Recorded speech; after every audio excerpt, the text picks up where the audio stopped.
Hello and welcome to today's episode. इस episode में हम क्रिएटिन को लेकर इन डेप्थ डिस्कशन करने वाले हैं। हम ये ट्राई करेंगे कि इस वीडियो को देखने के बाद आपको क्रिएटिन को लेकर किसी और वीडियो को देखने की ज़रूरत ना पड़े। So let's start. क्रिएटिन होता क्या है? क्रिएटिन एक न्यूट्रिएंट है जो हमारी बॉडी खुद से बनाती है। हमारे लिवर, पैनक्रियाज एंड किडनीज हर दिन अप्रॉक्सीमेटली 1 ग्राम क्रिएटिन प्रोड्यूस करते हैं। Creatine cellular metabolism and energy production में बहुत ही एसेंशियल रोल प्ले करता है। Creatine was first discovered in 1832 by French scientist Michael Eugene Chevreul. Creatine क्रियास इस ग्रीक वर्ड से डिराइव किया गया है। क्रियास मतलब मीट, क्योंकि क्रिएटिन सबसे पहले मसल टिश्यू में देखा गया था। क्रिएटिन हमारी बॉडी 3 अमीनो एसिड्स का यूज करके बनाती है, आर्जिनिन, ग्लाइसिन एंड मिथाइनिन। हमारे liver, pancreas and kidneys creatine को प्रोड्यूस करते हैं। Approximately 95% of the creatine in the body is stored in the muscles and remaining is stored in the brain, the heart tissue and bone tissue.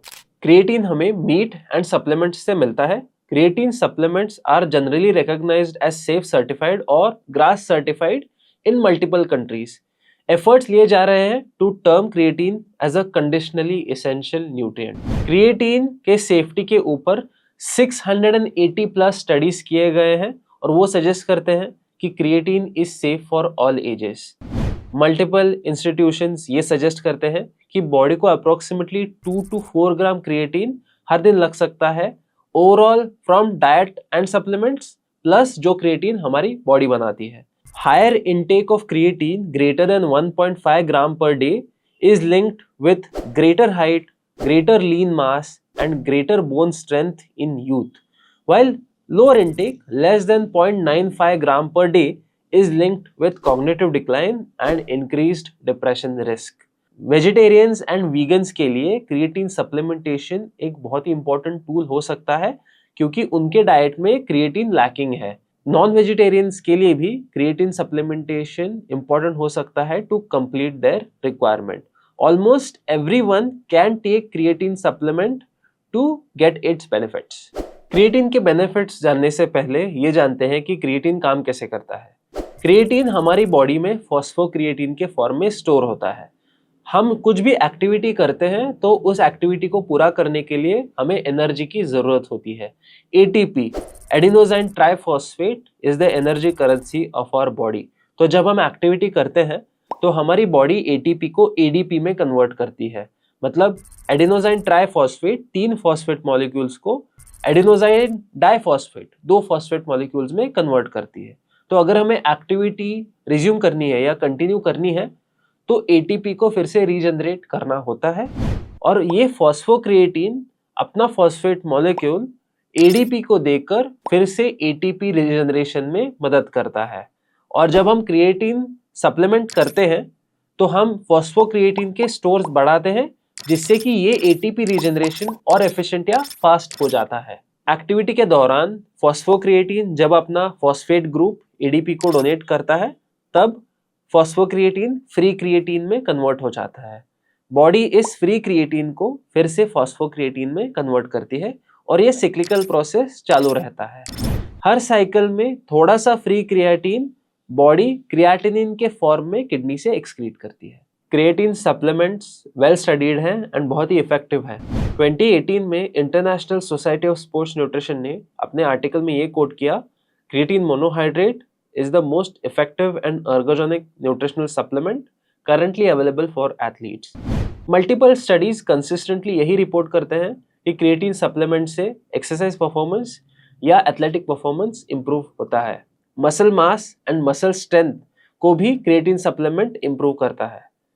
The main mechanism of how creatine supplements improve muscle size और muscle growth is by increasing exercise performance और intense exercise performance and also improving time to exhaustion.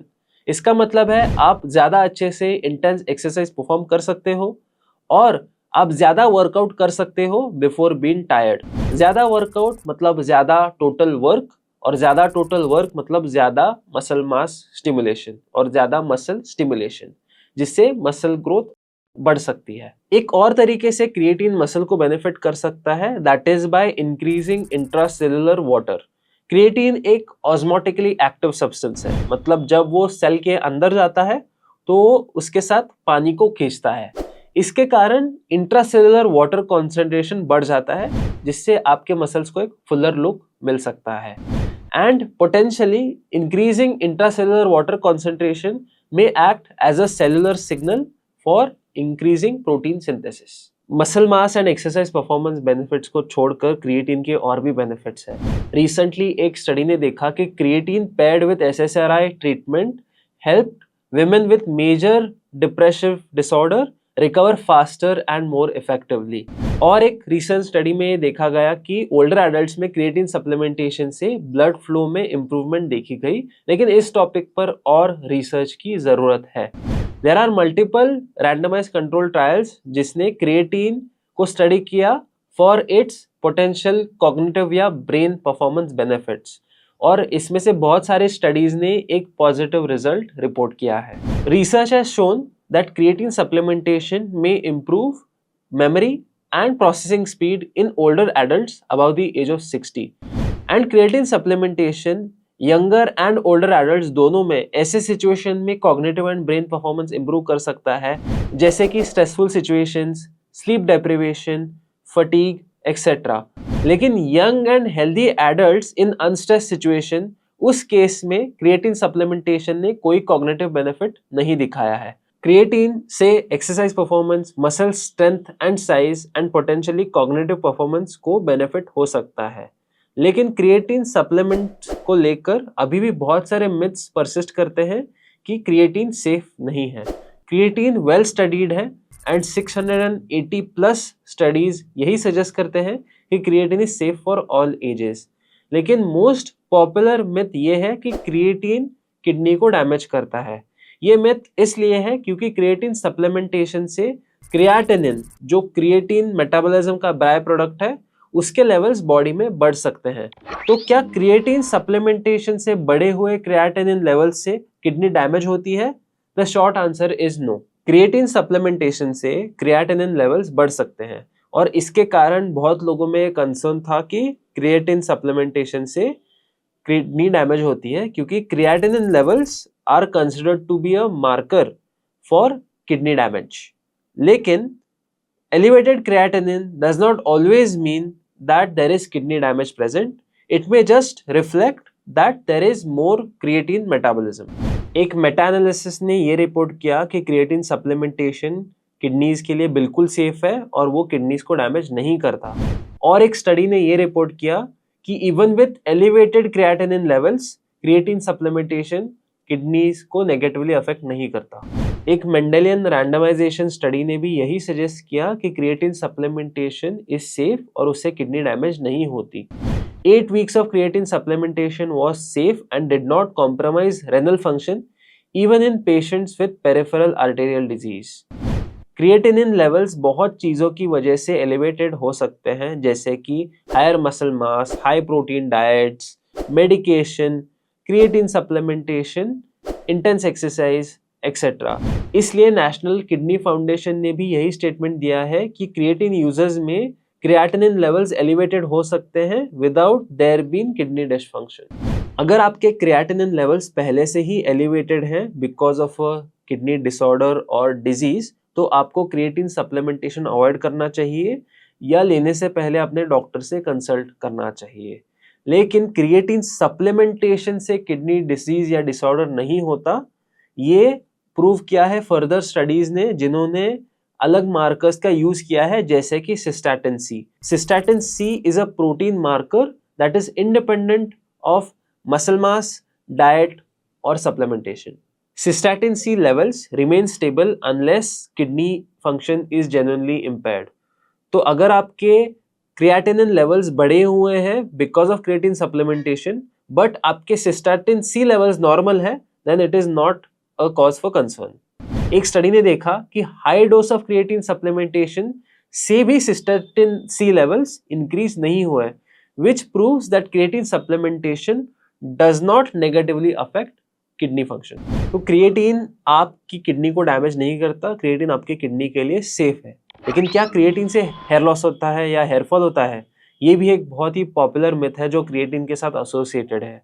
ये चालू हुआ एक 2009 की study की वजह से, मर्व एट अल, जिन्होंने क्रिएटिन सप्लीमेंटेशन का इफेक्ट डीएचटी लेवल्स पे देखा इन मेल कॉलेजिएट एथलीट्स।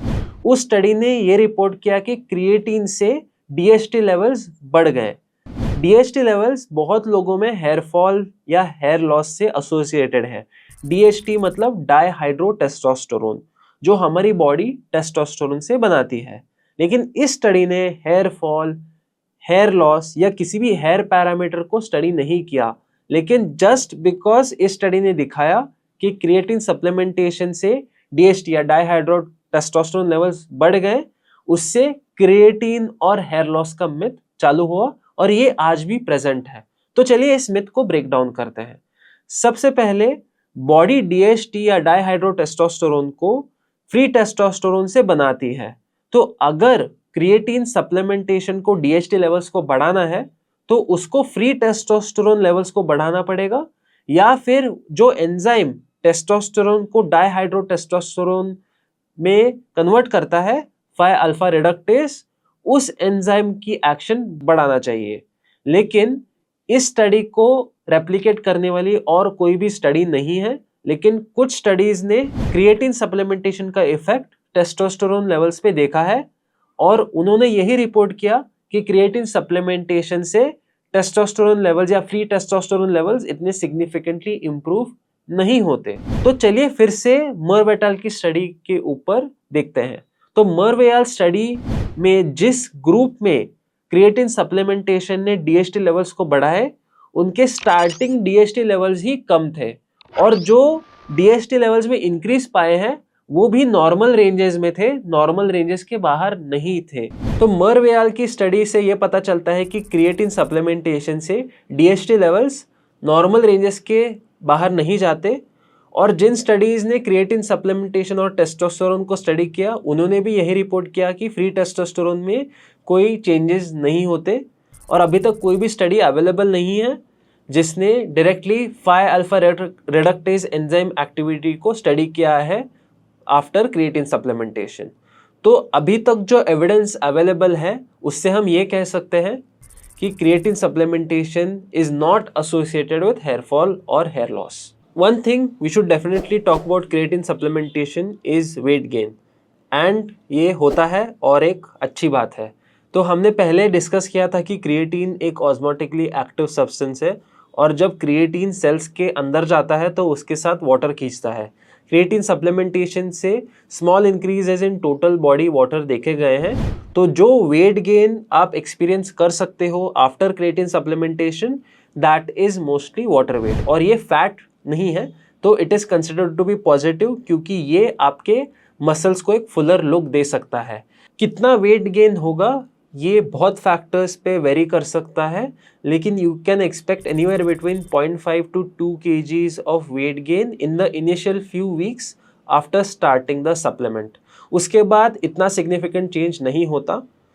लेकिन ये ध्यान रखिए कि ये वेट गेन वाटर वेट होता है, फैट नहीं, और ये आपके लिए पॉजिटिव हो सकता है। क्रिएटिन के बेनिफिट्स जान लिए, मिथ्स को ब्रेक डाउन कर दिया, लेकिन क्रिएटिन का ऑप्टिमल डोसेज क्या है? मल्टीपल स्टडीज ने 0.1 to 0.3 ग्राम्स ऑफ क्रिएटिन पर बॉडी वेट को स्टडी किया है, लेकिन मोस्ट लोगों के लिए 3 to 5 grams of creatine per day works well. आप 3 to 5 grams creatine every single day ले सकते हो। आपने लोडिंग फेजेस के बारे में भी सुना होगा। लोडिंग फेज मतलब 20 to 25 ग्राम्स क्रिएटिन हर रोज लेना फॉर 1 वीक, एंड उसके बाद shifting to a maintenance dose of 3 to 5 grams every single day. आपको लोडिंग फेज करने की ज़रूरत नहीं है। डेली 3 to 5 ग्राम्स क्रिएटिन लेने के बाद भी आप एक पॉइंट ऑफ मसल सैचुरेशन तक पहुंच सकते हो after 28 to 30 days.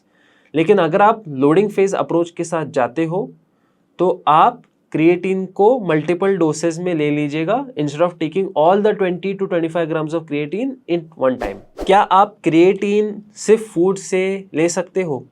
Theoretically possible है, लेकिन प्रैक्टिकली ये बहुत डिफिकल्ट है क्योंकि recommended dosages from 3 to 5 grams वो लेने के लिए आपको 1 kg ऑफ रेड मीट खाना पड़ सकता है और कुकिंग करने के बाद क्रिएटिन लेवल्स कम हो सकते हैं, इसलिए 1 किलो से ज़्यादा ही आपको रेड मीट खाना पड़ सकता है।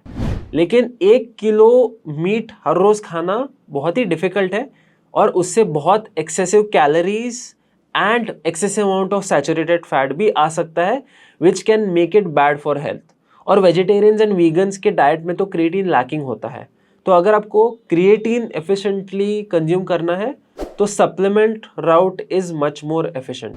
तो कौन सा क्रिएटिन सप्लीमेंट आपको लेना चाहिए, as there are multiple types of creatine supplements available.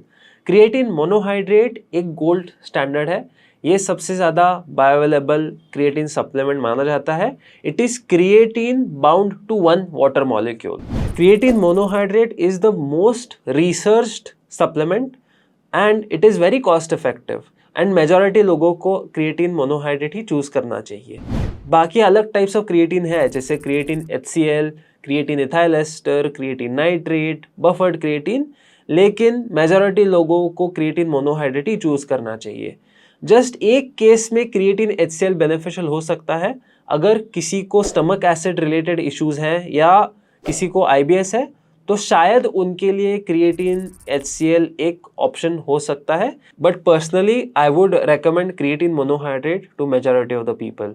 In this episode of Science Explained, we had a deep dive on creatine, its benefits, its myths, and dosage recommendations. If you like this episode, please share this with your friends and family, and thanks for watching.